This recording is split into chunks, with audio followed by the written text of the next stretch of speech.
The rhythmic beeping of the Deep Space Monitoring Station broke the midnight silence.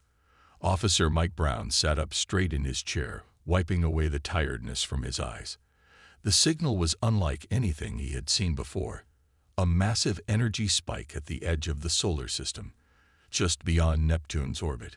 "Control, this is Station 7. Mike spoke into his comm unit. "We're picking up unusual readings. You might want to take a look at this." Within hours, the Earth Space Command's primary vessel, the Horizon, was preparing for launch. Captain James Walker stood on the bridge, his experienced eyes scanning through the preliminary reports. 20 years of spaceflight hadn't prepared him for what he was seeing in those readings. "All systems check complete, Captain," Technical Officer Tom Reed announced from his station. "Engineering reports the new fusion drive is running at optimal capacity." Walker nodded, his gray eyes reflecting the soft blue glow of the ship's displays. "Take us out, steady as she goes. Let's see what's waiting for us out there." The Horizon's engines hummed to life, pushing the massive ship out of Earth's orbit. The journey to the outer solar system would take 3 weeks, even with their most advanced propulsion systems. Walker used this time to prepare his crew, running countless drills and scenarios. Whatever they were about to encounter, they needed to be ready. As they approached the source of the signal, the ship's sensors began picking up more detailed readings. What they found stunned everyone on board. Against the backdrop of space, illuminated by the distant sun, floated hundreds of vessels, each one larger than anything humans had ever built. "My God," whispered Dr. Amy White, the ship's senior scientist. "Those energy signatures. They're not like anything in our database. Captain, these ships, they're not from Earth or Mars or any human colony." Walker leaned forward in his command chair, studying the massive fleet through the bridge's main viewport. The alien vessels were beautiful in their own way, sleek, crystalline structures that seemed to catch and reflect the starlight. But something was wrong. The ships were drifting, their movements erratic and uncontrolled. "Life signs?" Walker asked, keeping his voice steady despite the historic nature of the moment. "Massive readings, sir," replied Officer Reed. "Thousands. No, tens of thousands of life forms. But their power signatures are fluctuating. Whatever these ships are, they're in trouble." Walker made his decision quickly. This wasn't just a first contact situation. It was a potential rescue mission. Communications, broadcast on all frequencies, used the first contact package the linguistics team prepared. For several tense minutes, the bridge crew waited. Then suddenly, their screens lit up with a response. The alien transmission was a complex mix of mathematical equations and visual symbols. But the message was clear. They needed help. Through a painstaking process of mathematical exchanges, the two ships established basic communication. The alien fleet, they learned, had been caught in some kind of spatial anomaly. Their highly advanced engines, capable of feats humans could only dream of, had been severely damaged. "They're stuck," Dr. White explained, excitement clear in her voice. "Their technology is far beyond ours, but whatever hit them affected their ships in ways they don't understand. They've been drifting for what we think is equivalent to 3 Earth months." Walker stood up, his decision made. "Send a message back. Tell them we're here to help." He turned to his crew, seeing the mix of excitement and apprehension on their faces. "Today, we make history, not just by meeting our first alien civilization, but by showing them what humanity is capable of." As the Horizon moved closer to the massive alien fleet, Walker couldn't help but feel a sense of irony. Humanity had always looked to the stars, expecting to find civilizations far more advanced and powerful. Instead, they found one that needed their help. Whatever happened next would change human history forever. The rescue mission was about to begin, and humanity's first major test on the galactic stage was not about power or technology, but about compassion, ingenuity, and the willingness to help those in need. Commander Walker took a deep breath as he prepared to board the alien vessel. After 3 days of mathematical exchanges and basic communication, the aliens had finally invited a human delegation aboard their command ship. The massive crystalline structure dwarfed the horizon, its surface shimmering with an inner light that seemed almost alive. "Remember," Dr. White said, adjusting Walker's translation device, "their atmosphere is similar to ours, but their gravity is slightly lower. You might feel a bit lightheaded at first." The boarding team consisted of Walker, Dr. White, and Technical Officer Reed. As they stepped through the airlock, they entered a world that seemed to defy human engineering. The corridors were curved in impossible ways, with light flowing through the walls like liquid. Their escort waited at the entrance, tall, elegant beings with silvery skin that reflected light like their ships. The alien that stepped forward wore what appeared to be a uniform, its surface decorated with intricate patterns. "I am Commander Rill," the alien spoke through their translation systems. The voice came out slightly mechanical but clear. "Welcome aboard the Starweaver." Walker noticed something in Rill's tone, pride mixed with desperation. Here was a leader of a highly advanced civilization, forced to seek help from what they had considered a primitive species. The aliens led them to what appeared to be a command center. Through the transparent walls, they could see the vast fleet stretching out into space. Dozens of holographic displays filled the air, showing ship systems and status, reports that human eyes could barely comprehend. "Our situation," Rill began, "is more serious than we first indicated." The alien commander waved a hand, and a hologram appeared showing their ship's engine systems. "The anomaly we encountered didn't just damage our drives. It changed the fundamental laws of how our technology works." Dr. White studied the displays with growing excitement. "These energy patterns, they're incredible. Your ships tap into subspace fields we've only theorized about." "Yes," Rill replied, a note of bitterness in their voice. "Technology that took us centuries to perfect, now failing in ways we don't understand. Our children are getting sick. Life support systems are failing. We need—" There was a pause, as if the next words were physically painful. "We need help." Technical Officer Reed had been quiet until now, studying the alien systems with practical eyes.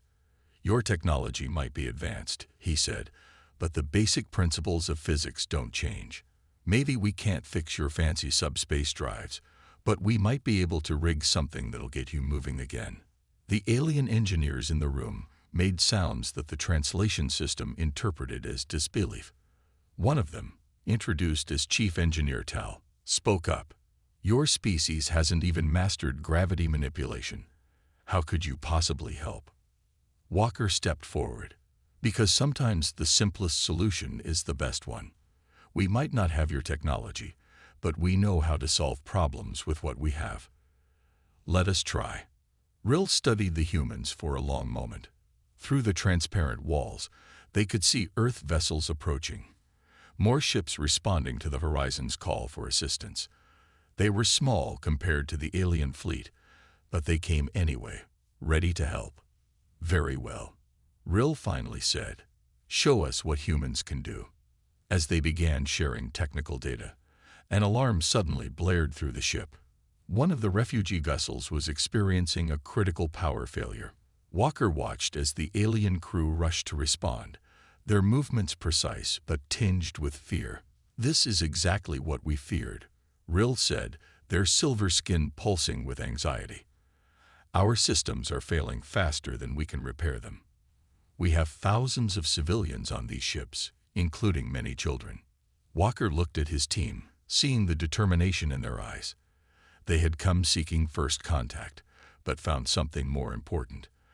A chance to prove that humanity's worth wasn't measured by the advancement of their technology, but by the strength of their resolve and the size of their hearts.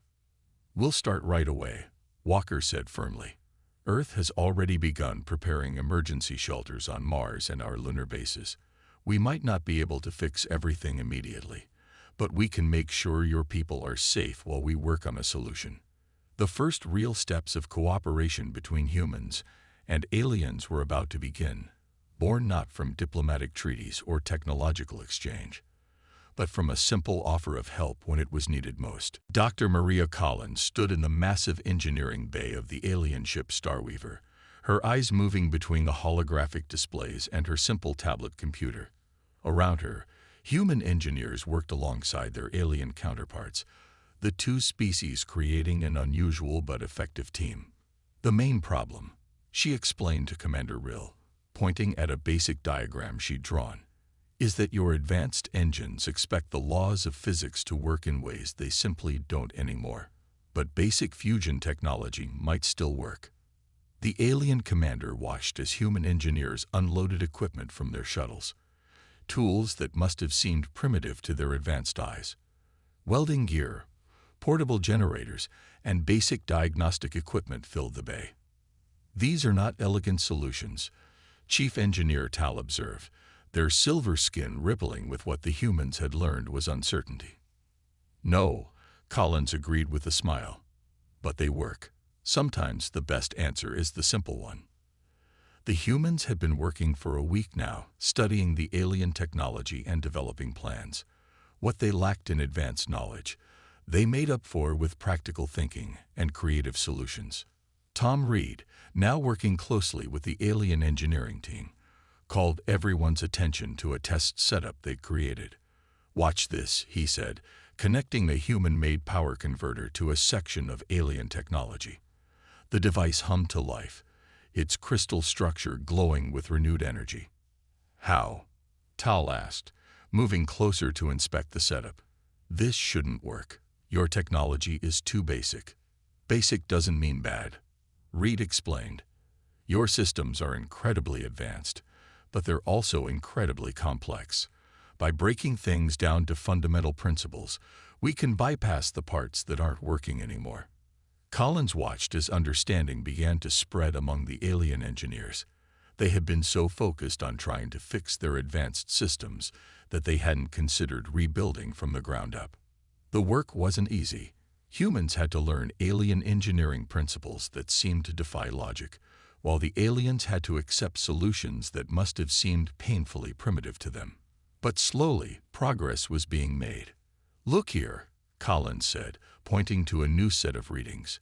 "If we combine your crystal power distribution network with our fusion reactors, we might be able to create a hybrid system that can power your life support and basic propulsion." The alien engineers gathered around the display, their initial skepticism giving way to cautious hope. One of them, a younger engineer named Pell, had been particularly interested in human methods. "Your species," Pell said, working alongside Collins, "approaches problems differently than we do. We seek perfection through advancement. You seek solutions through adaptation." A commotion at the far end of the bay drew their attention. A team of human engineers had successfully powered up one of the alien ship's auxiliary systems using a modified Earth fusion generator. The system wasn't running at full capacity, but it was stable, something that hadn't been achieved since the anomaly struck the fleet. "It's not pretty," Reed admitted, looking at the mixture of human and alien technology. "But it works. We can replicate this across the fleet, at least for essential systems." Commander Rill, who had been quietly observing, finally spoke. "When we first arrived, we thought we would have to abandon our ships. We thought our technology was too advanced for humans to comprehend. We were wrong on both counts." Collins watched as human and alien engineers continued their work, sharing ideas and solving problems together. The solutions weren't elegant or advanced, but they were effective. Humans were teaching aliens about redundancy, manual overrides, and the importance of having backup systems that didn't rely on advanced technology. "Sometimes," Collins said to Rill, "the most advanced solution isn't the best one. Your ships are amazing, but right now they need something different. They need human ingenuity." As if to prove her point, another system came online across the bay, its crystals glowing with power from human generators. It wasn't the full solution yet, but it was progress. The impossible task of merging human and alien technology was slowly becoming possible, one small victory at a time. The engineering bay buzzed with renewed energy as humans and aliens worked together, proving that sometimes the greatest advances come not from technology, but from the willingness to try new approaches and learn from each other. The emergency alarms blared through the alien fleet with an eerie, crystalline sound. On the command deck of the Starweaver, Commander Rill's silver skin had turned a pale, sickly color. The holographic displays showed a nightmare scenario. Life support systems were failing across multiple ships simultaneously. The backup systems are shutting down, Tal reported, their hands moving frantically over the control surfaces. Temperature levels are dropping in the civilian sectors. We have 15,000 people at risk. Captain Walker stood with the alien commander, watching as red warning signals spread across the fleet diagram. How long do we have? Hours, maybe less, Rill replied, their voice tight with worry. The cold of space is seeping in. Our people, we don't handle extreme cold well. Walker activated his comm unit. This is an emergency broadcast to all Earth vessels. We need every available shuttle and transport. Now, the response was immediate. Dozens of human ships that had gathered near the alien fleet sprang into action. Small rescue shuttles and larger transport vessels moved toward the failing alien ships, their engines pushing to maximum speed. In the engineering bay, Dr. Collins and her team worked frantically to solve the crisis. The power distribution network is collapsing faster than we can patch it, she reported. We need to evacuate the most vulnerable ships first. The scene that followed was controlled chaos. Human rescue teams, wearing basic spacesuits, entered the failing alien vessels. They found corridors growing cold, with frightened alien civilians huddled together. The aliens' silver skin had turned dull, their movements becoming sluggish as the temperature dropped. "This way," shouted Tom Reed, leading a group of alien children toward a human transport. "The ships are heated. You'll be safe there." The evacuation wasn't easy. Human ships weren't designed to carry alien passengers. Emergency shelters had to be modified on the spot. But the humans worked with desperate efficiency, their simple but reliable technology now serving as a lifeline. Mars Base reports they're ready to receive refugees, Walker announced. The lunar colonies are also preparing emergency housing. We can't save the ships right now, but we can save the people. The alien children were evacuated first, along with the elderly and sick. Human medics worked alongside alien healers, learning on the fly how to treat the effects of cold exposure on alien physiology. The simple warming blankets and heating units on human ships proved to be surprisingly effective. Commander Rill watched from the Starweaver's bridge as shuttle after shuttle carried their people to safety. "Our most advanced ships," they said quietly, "are being evacuated by vessels we would have once considered primitive. The universe has a sense of humor." "No one's laughing," Walker replied, coordinating another wave of rescues. "We're just doing what needs to be done." As the hours passed, the temperature continued to drop in the failing ships. Human rescue teams worked tirelessly, sometimes carrying alien children in their arms through freezing corridors. The simple environmental systems in their suits allowed them to stay in the cold longer than the aliens could. On one of the worst-hit ships, Reed and his team found a group of alien engineers still trying to repair their systems. "It's too late," he shouted at them. "The core is dead. We need to go." The alien engineers were reluctant to abandon their posts, but the creeping cold forced their hand. As they boarded the human shuttle, one of them turned to Reed. "Our finest technology failed us," the engineer said, "but your people did not." By the time the last shuttle docked with the rescue fleet, over 15,000 aliens had been evacuated. The massive alien ships floated dark and silent, their crystal structures now covered in frost. But their people were safe, housed in human facilities across the solar system. In the warmth of the Horizon's bridge, Walker looked at the latest reports. Emergency shelters were crowded but functional. Human and alien medical teams worked together to treat the evacuees. It wasn't comfortable or elegant, but everyone was alive. "Sometimes," Walker said to Rill, who stood watching their empty ships, "losing everything shows us what's really important." The crisis wasn't over, but humanity had proven itself in the most important way possible, not through advanced technology, but through determination, cooperation, and the simple commitment to helping others in need. 2 weeks after the emergency evacuation, the Mars colony's Dome 3 had become something unprecedented, a place where humans and aliens lived side by side. The large transparent dome, originally built to house Earth's first Mars colonists, now served as a temporary home for 3,000 alien refugees. Inside the dome, Dr. White watched with fascination as alien children played with human kids in the central garden area. The young aliens, their silver skin shimmering with excitement, were teaching human children a game that involved complex patterns of light and movement. "They adapt so quickly," Commander Rill said, standing beside Dr. White. "The children don't see our differences as barriers, but as things to learn about." In another part of the dome, Technical Officer Reed was sitting with a group of alien engineers, sharing stories about different approaches to space travel. The aliens were particularly interested in how humans had managed their first moon landing with such basic technology. "You mean you reached your moon using chemical rockets?" one of the alien engineers asked, their skin flickering with what humans now recognized as amazement, "without gravity control or field generators." Reed smiled. "Sometimes the old ways work just fine. That's actually how we learn to be so creative with repairs. When you can't rely on advanced technology, you learn to think differently." The cultural exchange wasn't just about technology. In the dome's medical center, human doctors worked alongside alien healers, each learning from the other's methods.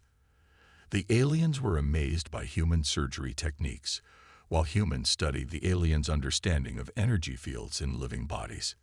"Your medicine is very physical," an alien healer named Mira observed, watching a human doctor set a broken bone. "But it works. We never considered such direct approaches." The dome's cafeteria had become an unexpected center of cultural fusion. Human cooks tried to adapt their recipes for alien tastes, while aliens introduced humans to their food synthesis technology. The results weren't always successful, but the attempts brought both species closer together. Captain Walker, visiting from the ongoing repair efforts in orbit, found himself sharing a meal with Commander Rill. The alien leader had changed over the past weeks, their initial pride replaced by genuine respect. "We thought we were so advanced," Rill admitted, watching the busy cafeteria. "But your people have taught us that advancement isn't just about technology. It's about adaptability, creativity, and working together." In the dome's learning center, Dr. Collins was leading a fascinating exchange of knowledge.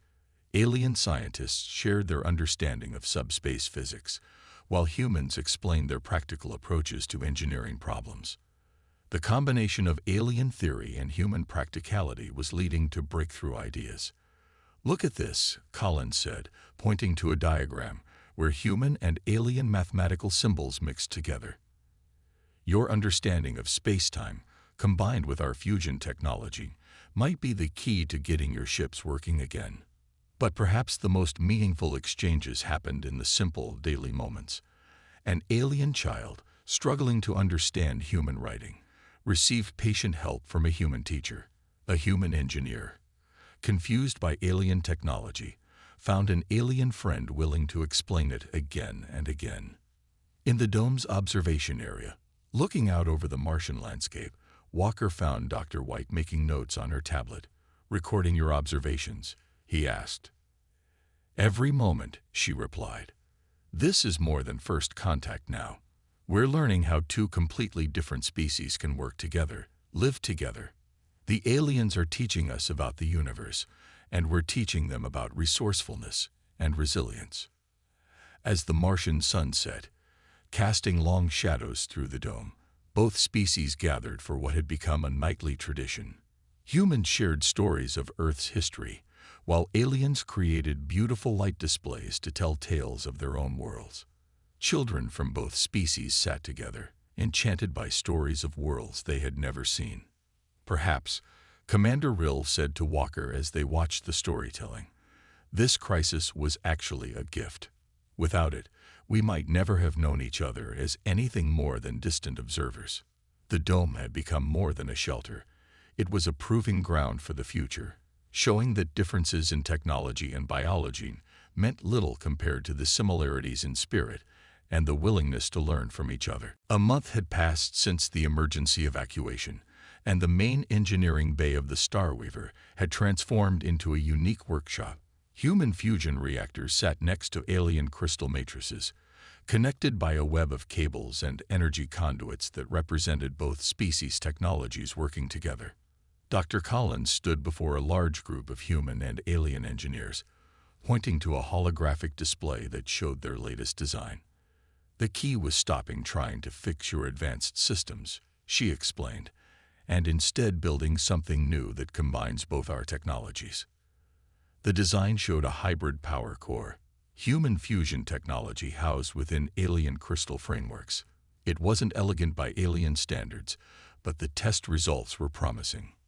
"We've been running simulations all week," Tom Reed added, bringing up the test data. "The human fusion reactor provides raw power, while your crystal matrices shape and control it. It's not as efficient as your original systems, but it's stable." Commander Rill and Captain Walker watched from the back of the room. The past month had changed both leaders. They had moved beyond formal cooperation to genuine trust and friendship. "Your people never gave up," Rill said quietly, "even when our own engineers thought it was impossible." "That's kind of our thing," Walker replied with a smile. "Humans are pretty good at doing the impossible." At the front of the room, Collins activated their first full-scale prototype. The fusion reactor hummed to life, its energy flowing into the alien crystals. The crystals began to glow, their natural patterns shifting as they channeled the power in ways human technology never could. "Look at these readings," an alien engineer named Pell exclaimed, their skin flickering with excitement. "The power output is stable. It's actually working." The hybrid system wasn't just working, it was doing something unexpected. The combination of human and alien technology was creating new energy patterns that neither species had seen before. The human fusion reaction, when filtered through alien crystals, became more efficient than either technology alone. "We're ready for a full ship test," Collins announced. "We've built enough units to power all essential systems on the Starweaver. If it works, we can begin manufacturing them for the rest of the fleet." The installation took 3 days of non-stop work. Human and alien engineers worked side by side, connecting the new hybrid cores throughout the massive ship. It wasn't pretty. Human industrial equipment stood out against the elegant alien architecture, but function mattered more than appearance. On the 4th day, they were ready. The Starweaver's command center was packed with observers from both species. Collins stood at the main control panel, her hand hovering over the activation switch. "All teams report ready," Reed called out from his station. "Hybrid cores are synchronized." Collins took a deep breath and activated the system. For a moment, nothing happened. Then, slowly, lights began coming on throughout the ship. Systems that had been dark for weeks hummed back to life. The ship's crystal structure began to glow with renewed energy. "Life support systems at 100%, an alien technician reported, their voice excited. "Hull temperature stabilizing. Power distribution network is holding steady." More reports came in as different systems came online. The hybrid cores were working better than anyone had expected. The ship wasn't just surviving. It was thriving on its new power source. "Engineering principles are universal," Collins explained to the amazed alien engineers. "We just had to find a way to make them work together." Commander Rill stepped forward, touching the newly energized walls of their ship. "You've done more than save our ships," they said. "You've shown us a new way of thinking. Sometimes the best solution isn't the most advanced one. It's the one that brings different ideas together." The success of the Starweaver was just the beginning. Over the next few weeks, the hybrid cores would be installed throughout the alien fleet. Ships that had been cold and dark were returning to life, powered by the combined ingenuity of two species. As Walker watched the aliens celebrate their revived ship, He thought about how far both species had come. What had started as a rescue mission had turned into something more, a proof that different civilizations could achieve amazing things when they worked together. "Ready to help us install these and the rest of your fleet?" he asked Rill. The alien commander's skin rippled with what humans now recognized as joy. "Ready to build something new together, my friend." The Great Hall of the Mars Colony's Dome 1 had been transformed for a historic occasion. Human and alien flags hung side by side, while the combined light of Earth and Mars shone through the transparent dome above. 2 months after the first distress signal, representatives from both species gathered to mark a new beginning. Captain Walker stood beside Commander Rill as they watched Earth's Secretary General approach the podium. The alien fleet, now fully repaired with hybrid power cores, floated in orbit above Mars, their crystal structures gleaming with renewed energy. 2 months ago, the Secretary General began, we were two species unknown to each other. Today, we stand as friends and partners, having faced a crisis together and emerged stronger for it. Dr. Collins sat in the front row with the engineering team, both human and alien. Their hybrid power system had done more than save the alien fleet. It had proven that two very different approaches to technology could work together in ways nobody had expected. The Stellar Confederation, Commander Rill announced, taking the podium, has existed for centuries. We have met many species, all at different stages of development, but none have taught us more about true advancement than humanity. The alien leader's skin rippled with formal patterns as they continued. We came here thinking ourselves far superior in technology. We leave knowing that true superiority lies not in the advancement of our tools, but in the strength of our spirit and the willingness to learn from others. Walker watched as Rill unveiled a crystal tablet, its surface glowing with official text in both human and alien script. We hereby invite Earth and all its colonies to join the Stellar Confederation, not as junior members, but as full partners. The hall erupted in applause, but Rill wasn't finished. Furthermore, we propose the establishment of a joint space exploration initiative. The hybrid technology we created together has shown us new possibilities. We wish to explore those possibilities with our human friends.